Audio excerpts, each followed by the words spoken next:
Čusbru Ostrý den, jsme tady v Praze na střelnici na střeleckém servisu na Rožské zahradě. Je tady s námi Jirka Laň, což je tady instruktor vlastně a správce střelnice.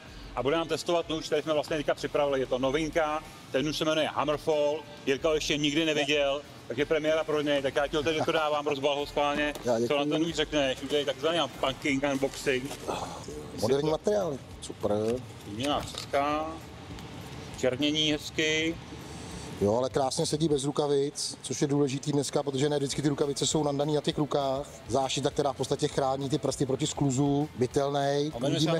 Uvidíme, co vydrží. Je to DC53 na strážka ocel, má to černění čepel, black coating, vlastně aby se nelesknul za sluníčko nebo že jo? Ne, to jako... Nějaký zoubky na čepely. Je super ty Kirexový pouzdra, dneska je problém, že máš hezký nůž a k tomu dostaneš strašný pouzdro. Tohle je super, i ta možnost té výměny, nastavíš si, jak potřebuješ, na baťoch, na vestu, na pásek. Je tam i akord vlastně na konci. Super přidaná hodnota. Uvidíme, co nůž vydrží. Ale jako za mě na první pohled super, ale spousta jídla na první pohled a když to vytáhneš ven, tak prostě je to nádhera. Vracej se 80, Rambo nože, bytelný nože, na to přežití univerzál, na tom si opečeš busta, když potřebuješ. A velikostně taky dobrý. Je super, jako ale univerzál. Dobrý je, že se s tím dá cokoliv prostě pracovat. A říkám, za mě super, že se veme bez rukavic, jo, protože spousta lidí testuje v rukavicích, ale ty rukavice když je nandáš, kolikrát ten už potřebuješ rychleji, jo. Ta rukojeťské desítky, myslím, je tam nějaká protiskluzová úprava. Tam jediný, co může být problém, kdyby měl někdo náhodou tlustší prsty, tak nemusí vycházet ty první dva. No, ale jinak jako super zase, já ty ruce taky nemám úplně malý a sedí krásně jako v těch rukách. No tak ty s těma tlustýma prstama se vezmou ty rukavice. A přesně.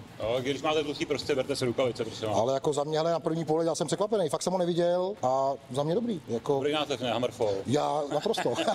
Uvidíme, přesně uvidíme, jak se s tím dá pracovat. Jako testnem. Tak jo, ale věci na testování, jako stará vojenská bedna, prostě spousta nožů to nepřežije. Tak já nevím, můžeme si zkusit prostě klasicky to bodnutí, ten průchod materiálem. A mě dobrý, tady to prošlak před, ruce mi nesklouzly, ale páčení, nádhera. Když se mrkneme, hroce nehnul, povrchovka vydržela. Jo, na té bedně prostě vylámeš spousta jiných nožů.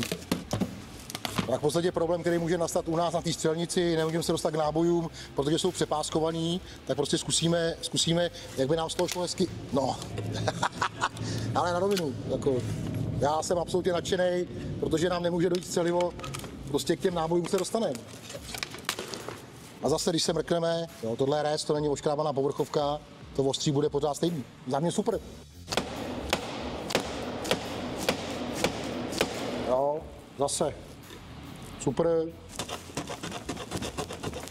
Ale na rovinu i na tom táboráku bez problémů. Prostě uděláš si větve, uděláš si hrot na kýmkoliv klacku, aniž by si tupl to ostří. Univerzální už na všechno.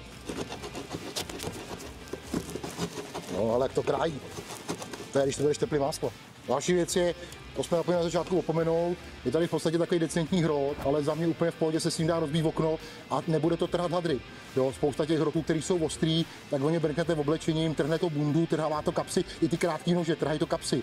Tenhle hrot je dobře udělaný a na rovinu to okno s tím rozbijete jako před. Bohužel okno na testování nemáme, jsme na střelnici, ale nebál bych se toho v tom okně to použít. Taková dobrá rada u toho okna, dávejte si jako bacha na oči, okno štěpkuje, znamená u toho okna si zakryjou ty oči a pak to okno vyndá. Ale jako před, jako. Tak se s tím dá ta bedna, bo si celá rozebrat jako na mini části a zase, jak říkám, jo, nikde se to nepodepsal na tom ostří. Rozlámeme celou bedínku, dostaneme se k náboju, můžeme pokračovat v mých prác. Teď se vrátíme trošku do civilu, samozřejmě udělat si nějaký třísky, což si myslím, že zase, že bude úplně na pohodičku, na zátop kamen, to samý potřebu prostě na nějaký busty. Tady akorát bacháci neseknete u té pily. No, vy musíte vlastně najít ten hrot, jinak se u té pily vy s ním budete škrtlat. Spoustu nožů byly ty pily ze zhora, pak ten nůž nešel použít na nějaký zatlačení. Jo, tady vlastně vy to máte na ty ruce nádherný a dá se s tím pracovat, dá se do toho něčím klepat. Jo, ta pila je dobře vymyšlená, jenom jediný co je naučit se, že prostě těch prvních 3-4 cm vlastně vy nepoužíváte na to normální řezání a začínáte až tady odsad. Zase super, že ta věc je dál od ruky. Znamená, kdyby cokoliv tady se nějaká tříska špona, tak vám to vlastně nejde do prstů, že to řežete až tady. Jo, to samý ty třísky. Vy ty třísky děláte tady, takže se nemůže stát, že vám tady něco vělo, když ten nůž byl tady někde v těch místech do ruky. Za mě super. Zase v podstatě díky tomu, jak to pouzdro se dá upravovat, tak si to vlastně upravíte na tělo. Já mám rád ten podmat, znamená, že při tu práci s tím nožem mám ten podmat, jo, to pouzdro se dá otočit, dá se nastavit. Zase díky tomu té flexibilitě v podstatě, když to uděláte, takže si k tomu můžete sednout v autě, ten už vám ničemu nevadí, nepřekáží. Za nás si super ten klips, kdy si vlastně přiděláte do toho mole systému, to nacvakáte, dáte to do baťohu a zase je to prostě vertikálně, horizontálně. Jo, za mě je kravina, dává to vzhůru nohama, takový ty, co byly takový ty Rambo Filip, že jak někde odskočíte, ten už vám vypadne, jste akorát za blbce. Tak Jiříku, jak to dopadlo? Ale máme od tebe spousta nožů a za mě zatím ten asi nejlepší. Jo, jako fakt. Vzal by se to na misi? Ale no 100%, já se pak samozřejmě budu chtít cenu a jdu do něj 100%. Hele, na rovinu fakt mě vyhovuje, že není falešné, jo. Tak jak vidíš sám, ta rukojeť, jak je otevřená, tak je po celé dílce, to znamená v nějaký krizi, kdyby došlo na lámání chleba. Vy to z toho sundáte, narazíte to na nějaký klacek a máte z toho regulární oštěp, nástroj na cokoliv, jo. Za mě fakt z těch nožů, co od tebe máme, asi nejlepší. Jo. Já vím, že to samozřejmě všechny jsou dobrý, ale hele, My se pořád vyvíjíme, děláme lepší a lepší věci, že jo? Tohle byl krok správným směrem. Jo, jako za mě na rovinu a jako budu ho chtít, no.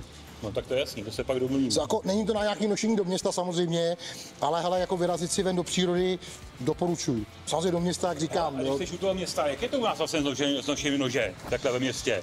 Můžete za to někdo chytit a samozřejmě legislativa naše nezakazuje nošení nože, má palná zbraň musí být skrytá, žádný takovýhle pouzdra, u toho nože to nikdo neřeší, samozřejmě kravina, ten už vyndat třeba z pouzdra v tramvaji. Pokud to máte na pásku, typu zálesák, asi to nebude nikoho rozčilovat, ale rozhodně bych neseděl v tramvaji a nebrousil bych si, nedělal bych si nechtičky, manikúru. V dnešní době, ta panika je strašná, jako proč lidi strašit. Samozřejmě dát si bacha na dovolený, když jsou dovolený strašného majzla, jo, Německo, Velká Británie, obrovský problém s dílkou nože, tím, že to je nůž pro ně bojový, ne pro nás na přežití, jo, one-handy, nože, který se otvírají jednou rukou, kamkoliv pojedete, zjistěte si prostě, kam jedete, jaký tam jsou podmínky. Ale to nejenom s nožem, tady slznej plyn, prostě spray, cokoliv, ale ty Němci jsou nám nejblíž a jsou pro nás nejhorší. Sami to nechápou, ale bohužel ty Němci prostě ty nože nesnesou. Ale to sami jako Italové, jo, pro ně je nůž horší než pistole. No, jako to jako mafiáni, jo, pro ně ty typický vystřelováky, je to prostě horší než pistole. Tak my teď další testování. Doufám, že se vám ten nůž líbil, že se ho snad možná tak popíte, protože otestovat se můžete i sami, anebo tady Praze na Střelnici určitě bude dostání. Městská zahrada, střelecký servis, kdy budete chtít. Děkujeme za krásnou reklamu. Mějte se hezky a čus brus. Ahoj.